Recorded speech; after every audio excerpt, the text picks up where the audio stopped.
Right, Daniel.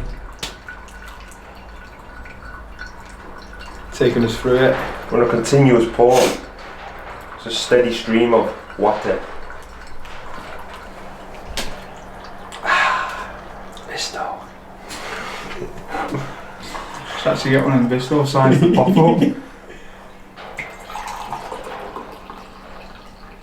What sense is going? Tell me, talk to me, what is it? Blood orange. Oh. Such a keen nose! Tobacco. Chewing tobacco. Hovis crumbs. Hovis. Pricks. Will you? Okay, alright guys, so today we're going to talk about, Danny's going to talk about how to make this coffee first. Now we're going to talk about reverse dieting. So what strategy that you could take and some of the things that you need to be aware of once you've got super lean. Let's say you've come out the back of a photo shoot, or you've done you've done a really big cut, and now you need a strategy to get out of the diet safely and to not really put on too much body fat too quickly, but you want to make sure you're building muscle and all that kind of shit. So what we usually find is there's two scenarios of like two styles of people that want to approach this. So on one side of the fence, you've got people that are ready to finish the diet and eat the fridge. Okay, literally they're just ready to eat super high calories. And then you've got people on the other side where they're scared to eat. Okay, so when it comes to deciding how many calories somebody needs, it's not just a decision on paper of how many, it's more about how they have done in the diet as well, and how their mindset is during the diet, because two people are never the same in terms of mindset. You could have the same person, body weight, height, age, etc., and on paper their calories might need to be the same when they're coming out of the diet, but their mindsets might be completely different. So when we're coaching, we always make sure that we understand the person and what they're going through towards the end of the diet, to make sure that their mindset is ready to take on the reverse diet. So I think a good strategy for somebody that's ready to eat the fridge when they finish, like they've stored all the cookies, they've bought all the food that they want to eat, and literally as soon as that last day of the diet's done, they're ready to inhale all the food. A good strategy that you could take with them kind of guys and girls is you take them their calories from whatever they are now straight over to maybe 200 calories over maintenance. Okay, so you put them straight into a surplus. Okay, now it might seem quite drastic, but when you actually calculate that many calories, it's a lot less than if you actually let them loose, right? So if you just said, right, yeah, let's just eat what you want, they're likely going to intake up to fucking 5,000 to 7,000 calories, right? But if you get them into a small surplus straight away, they don't feel restricted, they feel like they've got more food, and you're going to put them straight into a controlled situation. So that kind of person, they feel like they're eating more food, yet you've still got control of their diet. Okay, so that's always a good strategy for that. For somebody who's scared of eating, like I was after the diet, what you might want to do there is just take them to maintenance and don't put them in a surplus, okay? Because those guys that are scared of eating, they're going to want to restrict even more after the diet, or they're going to be so scared of eating higher calories because they don't want to, let their shape go, or, they're scared of going back to whatever they was, whatever it might be. So you just take them guys to maintenance, and then that way they don't feel overwhelmed with food. You've not put too much food on their plate, yet you've still got them in a closer step to being in a surplus. So that, on paper they are in a better position than they was. So what we'll do now is talk about our experiences with diet, and how we approached our reverse diets once we got shredded. Who's going first? I'll go first. So mine was, I think, about 3 years ago now. 3 years ago. I did a drastic 9-week diet. It was pretty hellish. And then as I come to the end, your perception of what is a little and what is a lot is completely skewed, or what I found anyway. So I planned in some meals and I thought, oh, they're not actually that high in calories, but for how long I was dieting and how drastically I dieted, it was hell of a lot for what my body could tolerate at that time. And I remember, I think about 2 days after the shoot, I had all the food that I planned, and then I started holding all this water instantly. and then it started getting in my head a little bit, and I was like, fuck, I've lost everything here. And it made me feel like shit, looking at myself like I've fucking undone everything that I've worked hard for. And then obviously you feel crap as well, because you've just finished the diet, you've had a load of food, your body's swollen. I actually got these water pockets, if you remember. Yeah, I remember, Deep Buffalo. Like water, Deep like Buffalo. literally it was like a fucking soggy water balloon. And I woke up one day and I was like, what the fuck has happened? Yeah. And then just went. So for me, it was to bang up calories straight away, and then just get the hunger under control. Because I went so low calorie for the whole period of time with really high output, my hunger just went through the roof. You could literally eat anything and it would not touch the sides. So we had to bump up calories quite high and reduce the volume of the output that I had prior to the diet, because I was just beat up to fuck. That's why you don't do short diets. Yeah, that's what makes short, intense diets quite hard, because you have to switch on from day one. You have to go instant output, instant low calorie to get the result, Everything's maxed out. to get the result you want, and then as soon as you're finished, it's like fuck, everything wants to just shoot straight back up. You've not really picked up any good habits in 8 weeks, right? That's not why you did it. It's not why we do it sometimes. It's just a case of get the job done and crack on. But given the opportunity when we're coaching, you would take a longer period of time to get leaner so that you don't get the drastic ups and downs, and you can develop good eating habits. You've got to consider with the smaller time frame the mental shift as well, because you've gone from an extreme to another extreme at both ends in a very short amount of time. So it does take time to adjust to being in that kind of body condition.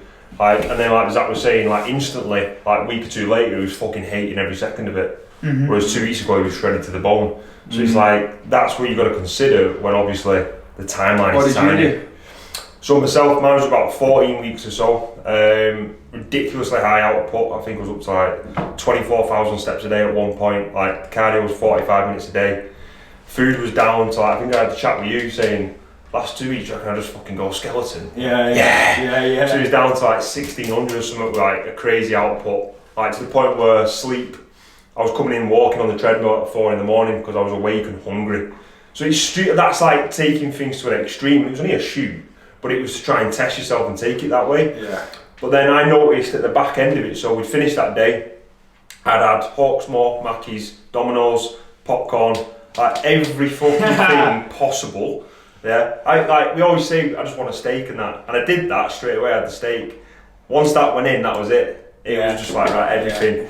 But I'd completely stopped. That first 5 days or so, I made the mistake of being lazy.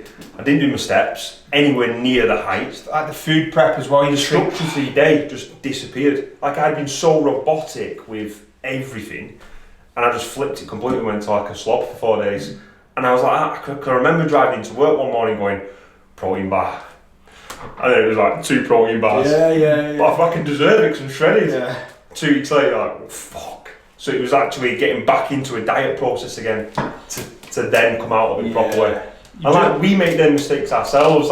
It's a mental battle. Yeah. That's why you have a coach, isn't it? Yeah. For you listening, if you have a good coach, obviously they should be in this group right now, but you should be the coach should be coaching you. That they say this is your transformation timeline, as Baldwin did week 14 to week 0. You had a process before it and you had a process after it, and through a good coach they will always teach you about building good habits here, ready for the photo shoot, but then there is another 8 to 12 weeks after it, so it's actually over half a year purely for a diet. When you're looking at from a training perspective and output perspective, sacrificing social lives and relationships will suffer a little bit, never mind the food and the bits you've got to get done in the gym. There is a bigger process to what we see on a 12-week transformation. You know what I mean? Yeah, with my diet, I went completely the opposite. I went super restrictive, and I was scared to eat tons of food. You were literally trying to feed us, weren't you, after it? It was fucking weird. It was weird. I always had it in my head that the shoot was the halfway point, and I drilled that into myself because I knew that there was going to be a process after it, and the idea after that shoot was to get as big as I could but stay lean, really optimize the shoot and the reverse diet, which I felt like I nailed after about a month or so. I was pushing drugs hard, I was eating hard after that point, so it worked really well. But for the first, I'd say 3-4 weeks, I was super restrictive. and I didn't want to eat anything. Like, you know, I'd get a meal at the weekend, an off-plan meal at the weekend. Like my food prep that evening, we went to fucking burger place. Almost Famous. Went to Almost Famous. Me and Zach had a good time. Yeah. Went to Almost Famous. I've got a picture here out like a fucking skeleton. Went to Almost Famous. Come back here to drop the guys off. I spewed my ring up in the toilet because I was that full. And then from that point on, I went super restrictive. So for me, it was almost like an encouragement type of situation where, you know, the lads were saying, yeah, just have one meal at the weekend. You know, so I would diet during the week, and then one meal at the weekend would be what I wanted. And it'd either be a breakfast or an evening meal. You know, obviously when you're dieting, for those of you that have, you always think about that one meal like it's a steak for Danny.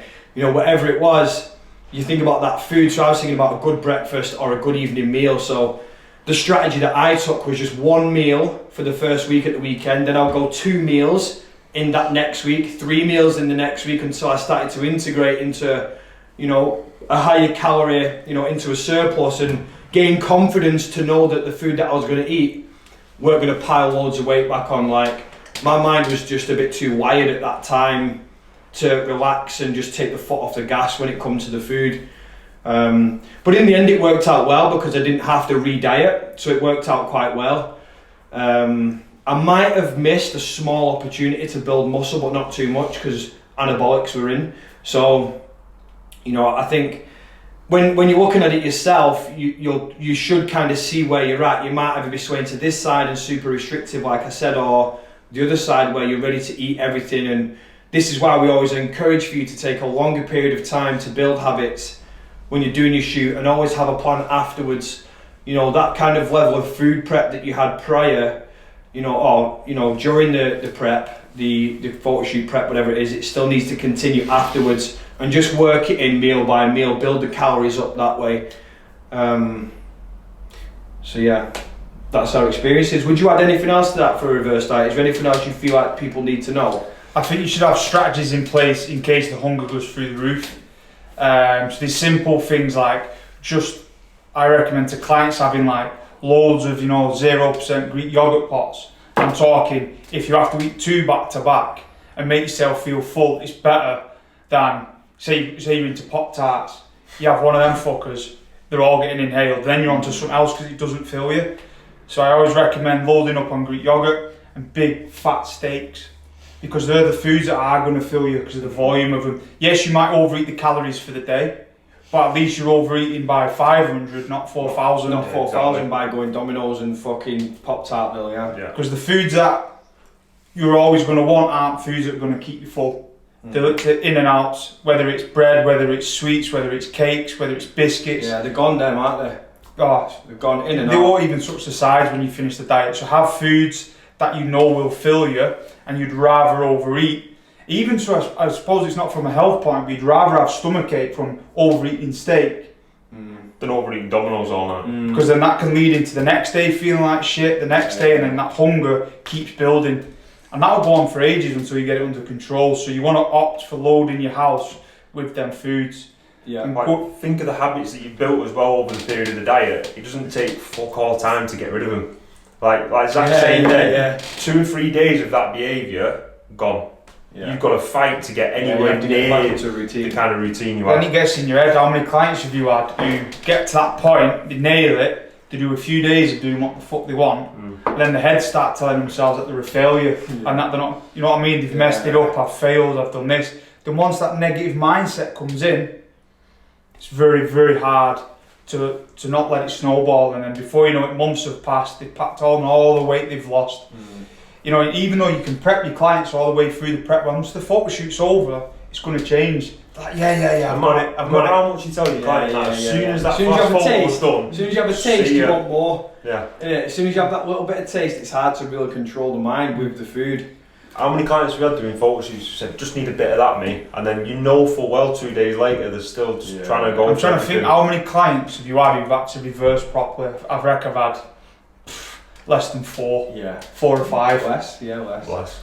The rest, obviously there's a scale of it. These are the ones who just fucking go AWOL and you don't see them again. But then I think I've had a few, like I said, who've had to reverse really slow. I've actually had ones who preferred to reverse all and they were just meticulous. Yeah. But very far few. Bodybuilders struggle with it. Yeah, they do. But That's the reality. They might not put it on the ground, but you see some bodybuilders, they do a show, 3 weeks later they're fucking on sumo wrestling. 2 stone up. 2 stone up in 3 weeks. No matter how big you are, you do not And squat. that's conservative as well. I've seen more than that. More than that. So I guess for those that are listening now, try and put yourself in a category, or if you have dieted, you will be in a category where you're either going to be super restrictive or you want to eat the world. So on paper, you want to go to maintenance calories either way. If you're quite controlled, you're good to stay at maintenance until you settle down a little bit, and then you can slowly add food. If you know you're going to go crazy, go a few hundred above maintenance, because it's almost damage limitation. What's worse? Going 300 above maintenance from day one, eating clean foods, or going crazy for a week eating 7,000 calories. Like Zach said, find foods that make you full, find foods that are gonna keep you full for longer, and use those foods with them amount of calories, and you'll soon be out of that diet safely. The hunger won't be too bad, you'll have plenty of calories, and it'll just stop you from going to fucking town on takeaways and shit. Food's going nowhere at the end of the day. You take your 5 to 8 week period afterwards, whatever it may be, the food that you wanted is still going to be there. You've just got to ride the process. But this again comes from the start of a shoot prep. The coach will prep the client of what to expect, what to do post, during, after, you know what I mean? So you want to be really focusing on that whole period rather than just that one day. Perfect. If you've got any questions about that, guys, just make sure you send a fucking email, DM, and we'll answer some more questions on it.